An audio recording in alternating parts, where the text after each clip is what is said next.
The Insulted and Injured by Fyodor Dostoevsky. Part 1. Chapter 1. Last year, on the evening of March 22nd, I had a very strange adventure. All that day I had been walking about the town trying to find a lodging. My old one was very damp, and I had begun to have an ominous cough. Ever since the autumn I had been meaning to move, but I had hung on till the spring. I had not been able to find anything decent all day. In the first place I wanted a separate tenement, not a room in other people's lodgings.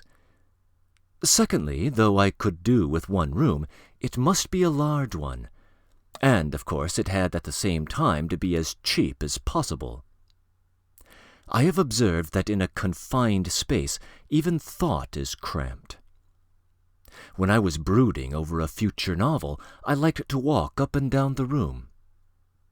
By the way, I always like better brooding over my works and dreaming how they should be written than actually writing them. And this really is not from laziness. Why is it? I had been feeling unwell all day, and towards sunset I felt really very ill. Something like a fever set in. Moreover, I had been all day long on my legs and was tired. Towards evening, just before it got dark, I was walking along the Voznesensky Prospect. I loved the March sun in Petersburg, especially at sunset, in clear, frosty weather, of course. The whole street suddenly glitters, bathed in brilliant light. All the houses seem suddenly, as it were, to sparkle. Their gray, yellow, and dirty green hues for an instant lose all their gloominess. It is as though there were a sudden clearness in one's soul, as though one were startled, or as though someone had nudged one with his elbow. There is a new outlook, a new train of thought. It is wonderful what one ray of sunshine can do for the soul of man. But the ray of sunshine had died away. The frost grew sharper and began to nip one's nose. The twilight deepened, gas flared from the shops.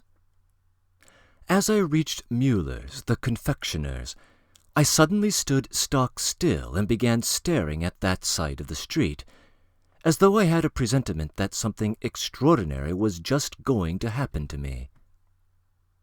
And at that very instant I saw, on the opposite side of the street, the old man with his dog. I remember quite well that I felt an unpleasant sensation clutch at my heart, and I could not myself have told what that sensation was. I am not a mystic. I scarcely believe in presentiments and divinings, yet I have, as probably most people have had, some rather inexplicable experiences in my life. For example, this old man. Why was it that at that meeting with him I had at once a presentiment that that same evening something not quite ordinary would happen to me? I was ill, however, and sensations in illness are almost always deceptive. The old man, stooping and tapping the pavement with his stick, drew near the confectioner's, with his slow, feeble step, moving his legs as though they were sticks, and seeming not to bend them. I had never in my life come across such a strange, grotesque figure, and whenever I had met him at Mueller's before, he had always made a painful impression on me. His tall figure, his bent back, his death-like face with the stamp of 80 years upon it, his old greatcoat torn at the seams, the battered round hat, at least 20 years old, which covered his head, bald but for one lock of hair, not grey but yellowish-white, all his movements, which seemed performed, as it were, aimlessly, as though worked by springs. No one who met him for the first time could help being struck by all this.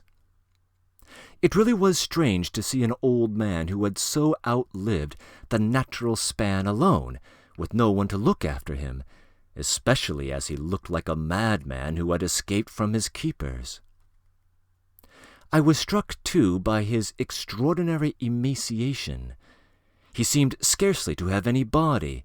It was as though there were nothing but skin over his bones.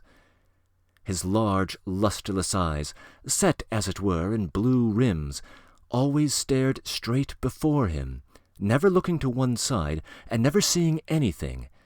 Of that I feel certain. Though he looked at you, he walked straight at you as though there were an empty space before him. I noticed this several times. He had begun to make his appearance at Mueller's only lately. He was always accompanied by his dog, and no one knew where he came from. Not one of the customers at Mueller's could make up his mind to address him, nor did he accost any of them. "And why does he drag himself to Mueller's? What is there for him to do there?" I wondered, standing still on the opposite side of the street and gazing fixedly at him. A sort of irritable vexation, the result of illness and fatigue, surged up within me. "What is he thinking about?" I went on wondering. "What is there in his head? But does he still think of anything at all? His face is so dead that it expresses nothing at all. And where could he have picked up that disgusting dog, which never leaves him, as though it were an inseparable part of him, and which is so like him?" That wretched dog looked as though it, too, were 80. Yes, it certainly must have been so. To begin with, it looked older than dogs ever are, and secondly, it struck me, for some reason, the very first time I saw it, that it could not be a dog like all others, that it was an exceptional dog, that there must be something fantastic about it, something uncanny, that it might be a sort of Mephistopheles in dog form, and that its fate was in some mysterious unknown way bound up with the fate of its master. Looking at it, you would have allowed at once that 20 years must have elapsed since its last meal. It was as thin as a skeleton, or, which is much the same, as its master. Almost all its hair had fallen off, and its tail hung down between its legs as bare as a stick.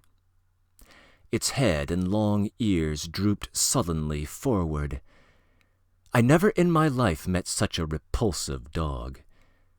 When they both walked down the street, the master in front and the dog at his heels, its nose touched the skirt of his coat as though glued to it. And their gait and their whole appearance seemed almost to cry aloud at every step, "We are old, old. O Lord, how old we are!" I remember, too, that it occurred to me once that the old man and the dog had somehow stepped out of some page of Hoffmann, illustrated by Gavarni, and were parading this world by way of walking advertisements of the edition. I crossed the road and followed the old man into the confectioner's. In the shop the old man behaved in a very strange way, and Mueller, standing at his counter, had begun of late to make a grimace of annoyance at the entrance of the unbidden guest. In the first place, the strange visitor never asked for anything. Every time he went straight to a corner by the stove and sat down in a chair there. If the seat by the stove were occupied, after standing for some time in bewildered perplexity before the gentleman who had taken his place, he walked away, seeming puzzled, to the other corner by the window. There he fixed on a chair, deliberately seated himself in it, took off his hat, put it on the floor beside him, laid his stick beside his hat, and then, sinking back into the chair, he would remain without moving for 3 or 4 hours. He never took up a newspaper, never uttered a single word, a single sound, and simply sat there, staring straight before him with wide-open eyes, but with such a blank, lifeless look in them that one might well bet he saw and heard nothing of what was going on around him. The dog, after turning round 2 or 3 times in the same place, lay down sullenly at his feet with its nose between his boots, heaving deep sighs, and, stretched out full length on the floor, it too stayed without moving the whole evening, as though it had died for the time. One might imagine that these 2 creatures lay dead all day somewhere, and only at sunset came to life again, simply to visit Mueller's shop to perform some mysterious secret duty. After sitting for 3 or 4 hours, the old man would at last get up, take up his hat, and set off somewhere homewards. The dog, too, got up, and, with drooping tail and hanging head as before, followed him mechanically with the same slow step. The habitual visitors at the shop began at last to avoid the old man in every way, and would not even sit beside him, as though he gave them a feeling of repulsion. He noticed nothing of this. The customers of this confectioner's shop were mostly Germans. They had gathered there from all parts of the Vosnesensky Prospect, mostly heads of shops of various sorts, carpenters, bakers, painters, hatters, saddlers, all patriarchal people in the German sense of the word. Altogether, the patriarchal tradition was kept up at Mueller's. Often the master of the shop joined some customer of his acquaintance, and sat beside him at the table, when a certain amount of punch would be consumed. The dogs and small children of the household would sometimes come out to see the customers too, and the latter used to fondle both the children and the dogs. They all knew one another, and all had a respect for one another. And while the guests were absorbed in the perusal of the German newspapers, through the door leading to the shopkeepers' rooms came the tinkling of Mein lieber Augustin, on a cracked piano played by the eldest daughter, a little German miss with flaxen curls, very much like a white mouse. The waltz was welcomed with pleasure. I used to go to Mueller's at the beginning of every month to read the Russian magazines which were taken there. As I went in, I saw that the old man was already sitting by the window, while the dog was lying, as always, stretched out at his feet. I sat down in a corner without speaking, and inwardly asked myself why I had come here when there was really nothing for me to do here, when I was ill, and it would have been better to make haste home to have tea and go to bed. Could I have come here simply to gaze at this old man? I was annoyed. What have I to do with him? I thought, recalling that strange, painful sensation with which I had looked at him just before in the street. And what were all these dull Germans to me? What was the meaning of this fantastic mood? What was the meaning of this cheap agitation over trifles which I had noticed in myself of late, which hindered me from living and taking a clear view of life? One penetrating reviewer had already remarked on it in his indignant criticism of my last novel. But though I hesitated and deplored it, yet I remained where I was, and meantime I was more and more overcome by illness, and I was reluctant to leave the warm room. I took up a Frankfurt paper, read a couple of lines, and dropped into a doze. The Germans did not interfere with me. They read and smoked, and only once in half an hour or so communicated some piece of Frankfurt news to one another abruptly in an undertone, or some jest or epigram of the renowned German wit Zafir, after which they would plunge into their reading again with redoubled pride in their nationality. I dozed for half an hour, and was waked by a violent shiver. It was certainly necessary to go home.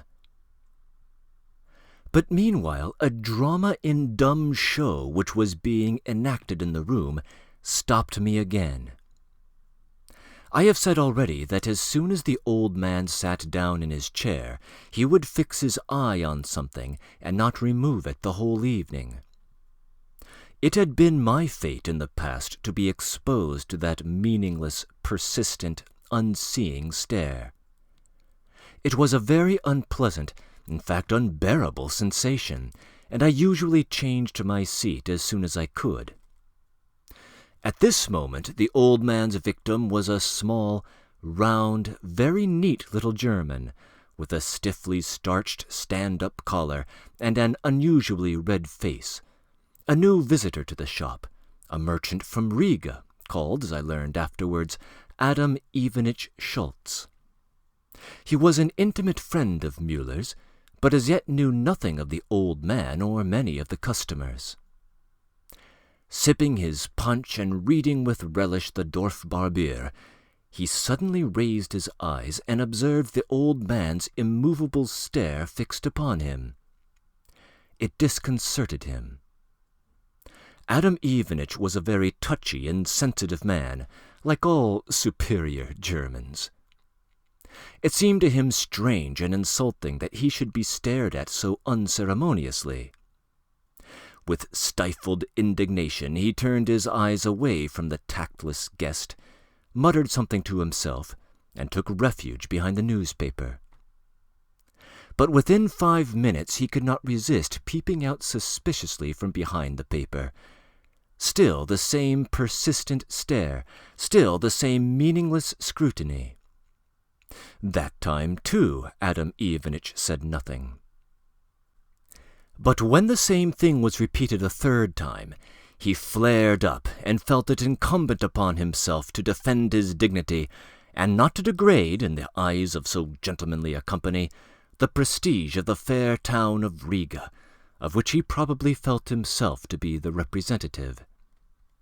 With an impatient gesture he flung the paper on the table, rapping it vigorously with the stick to which the paper was fastened, and blazing with personal dignity, and crimson with punch and amour propre, in his turn he fastened his little bloodshot eyes on the offensive old man.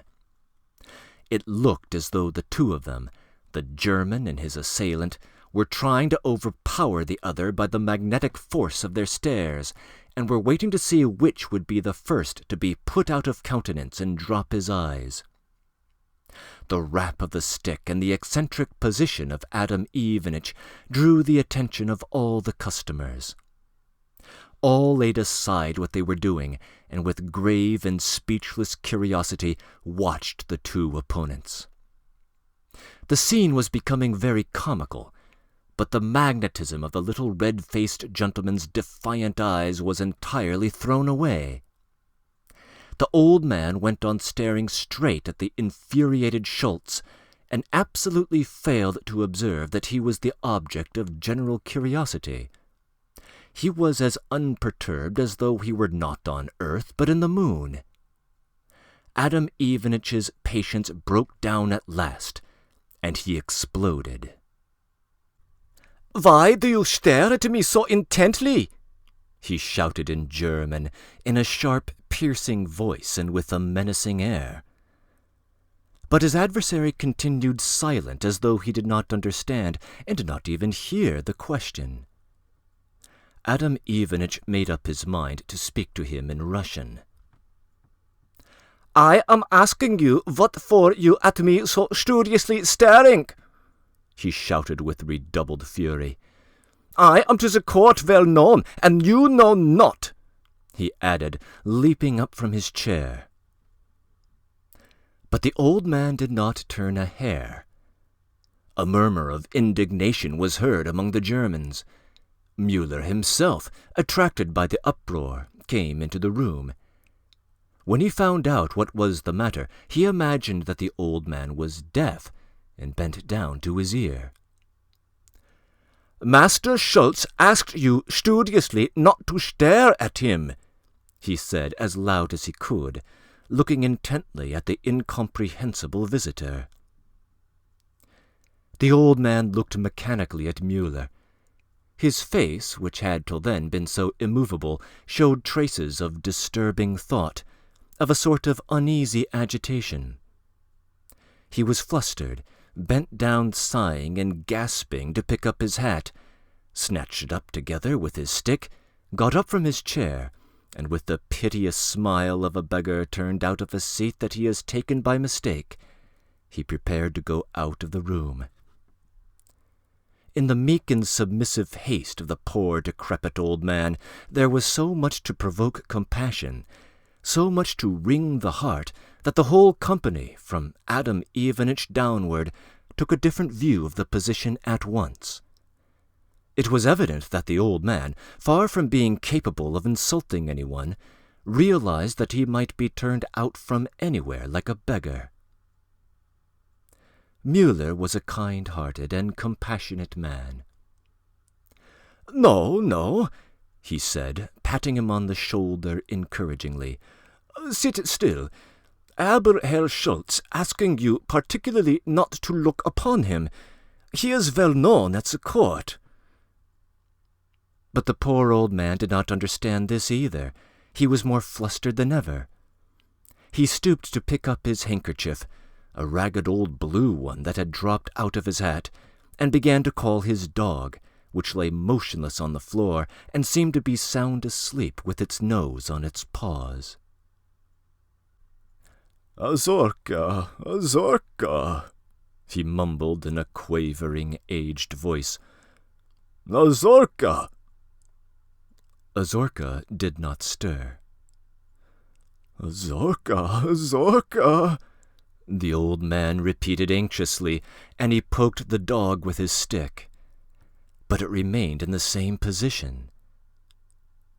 The stick dropped from his hands. He stooped, knelt down, and in both hands lifted Azorka's head. The poor dog was dead. Unnoticed, it had died at its master's feet from old age, and perhaps from hunger, too. The old man looked at it for a minute as though struck, as though he did not understand that Azorka was dead, then bent down gently to his old servant and friend and pressed his pale cheek to the dead face of the dog. A minute of silence passed. We were all touched. At last the poor fellow got up. He was very pale and trembled as though he were in a fever. "You can have it stuffed," said the sympathetic Mueller, anxious to comfort him in any way. By stuffed he meant stuffed. "You can have it well stuffed. Fyodor Karlitch Kruger stuffs beautifully. Fyodor Karlitch Kruger is a master at stuffing," repeated Mueller, picking up the stick from the ground and handing it to the old man. "Yes, I can excellently stuff," Herr Kruger himself modestly asserted, coming to the front. He was a tall, lanky, and virtuous German, with tangled red hair and spectacles on his hooked nose. "Fyodor Karlitch Kruger has a great talent to make all sorts magnificent stuffing," added Mueller, growing enthusiastic over his own idea. "Yes, I have a great talent to make all sorts magnificent stuffing," Herr Kruger repeated again. "And I will for nothing to stuff you your dog," he added in an access of magnanimous self-sacrifice. "No, I will you pay for to stuff it," Adam Ivanitch Schultz cried frantically, turning twice as red as before, glowing with magnanimity in his turn, and feeling himself the innocent cause of the misfortune. The old man listened to all this evidently without understanding it, trembling all over as before. "Wait, drink one glass of good cognac," cried Mueller, seeing that the enigmatical guest was making efforts to get away. They brought him the brandy. The old man mechanically took the glass, but his hand trembled, and before he raised it to his lips he spilt half, and put it back on the tray without taking a drop of it. Then, with a strange, utterly inappropriate smile, he went out of the shop with rapid, uneven steps, leaving Azorka on the floor. Everyone stood in bewilderment. Exclamations were heard. "Schwör not! Was für einer Geschickte!" said the Germans, looking round-eyed at one another. But I rushed after the old man. A few steps from the shop, through a gate on the right, there is an alley, dark and narrow, shut in by huge houses. Something told me that the old man must have turned in there. A second house was being built here on the right hand and was surrounded with scaffolding. The fence round the house came almost into the middle of the alley, and planks had been laid down to walk round the fence. In a dark corner made by the fence and the house, I found the old man. He was sitting on the edge of the wooden pavement and held his head propped in both hands, with his elbows on his knees. I sat down beside him. "Listen," said I, hardly knowing how to begin. "Don't grieve over Ozorka. Come along, I'll take you home. Don't worry, I'll go for a cab at once. Where do you live?" The old man did not answer. I could not decide what to do. There were no passers-by in the alley. Suddenly he began clutching me by the arm. "Stifling," he said in a husky, hardly audible voice. "Stifling." "Let's go to your home," I cried, getting up and forcibly lifting him up. "You'll have some tea and go to bed. I'll get a cab. I'll call a doctor. I know a doctor." I don't know what else I said to him. He tried to get up, but fell back again on the ground and began muttering again in the same hoarse, choking voice. I bent down more closely and listened. "In Vasilyevsky Island," the old man gasped. "The 6th Street, the 6th Street." He sank into silence. "You live in Vasilyevsky Island? But you've come wrong then. That would be to the left, and you've come to the right. I'll take you directly." The old man did not stir. I took his hand. The hand dropped as though it were dead. I looked into his face, touched him. He was dead. I felt as though it had all happened in a dream. This incident caused me a great deal of trouble, in the course of which my fever passed off of itself. The old man's lodging was discovered. He did not, however, live in Vasilyevsky Island, but only a couple of paces from the spot where he died, in Klugen's buildings, in the 5th story, right under the roof, in a separate flat, consisting of a tiny entry and a large low-pitched room, with 3 slits by way of windows. He had lived very poorly. His furniture consisted of a table, 2 chairs, and a very, very old sofa as hard as a stone, with hair sticking out of it in all directions, and even these things turned out to be the landlord's. The stove had evidently not been heated for a long while, and no candles were found either. I seriously think now that the old man went to Mueller's simply to sit in a lighted room and get warm. On the table stood an empty earthenware mug, and a stale crust of bread lay beside it. No money was found, not a farthing. There was not even a change of linen in which to bury him. Someone gave his own shirt for the purpose. It was clear that he could not have lived like that, quite isolated, and no doubt someone must have visited him from time to time. In the table drawer they found his passport. The dead man turned out to be of foreign birth through a Russian subject. His name was Jeremy Smith, and he was a mechanical engineer, 78 years old. There were 2 books lying on the table, a short geography and the New Testament in the Russian translation, pencil-marked in the margin and scored by the fingernail. These books I took for myself. The landlord and the other tenants were questioned. They all knew scarcely anything about him. There were numbers of tenants in the building, almost all artisans or German women who let lodgings with board and attendance. The superintendent of the block, a superior man, was also unable to say much about the former tenant, except that the lodging was let at 6 rubles a month, that the deceased had lived in it for 4 months, but had not paid a farthing for the last 2, so that he would have had to turn him out. The question was asked whether anyone used to come to see him, but no one could give a satisfactory answer about this. It was a big block. Lots of people would be coming to such a Noah's Ark. There was no remembering all of them. The porter, who had been employed for 5 years in the flats, and probably could have given some information, had gone home to his native village on a visit a fortnight before, leaving in his place his nephew, a young fellow who did not yet know half the tenants by sight. I don't know for certain how all these inquiries ended at last, but finally the old man was buried. In the course of those days, though I had many things to look after, I had been to Vasilyevsky Island, to 6th Street, and laughed at myself when I arrived there. What could I see in 6th Street but an ordinary row of houses? But why, I wondered, did the old man talk of 6th Street and Vasilyevsky Island when he was dying? Was he delirious?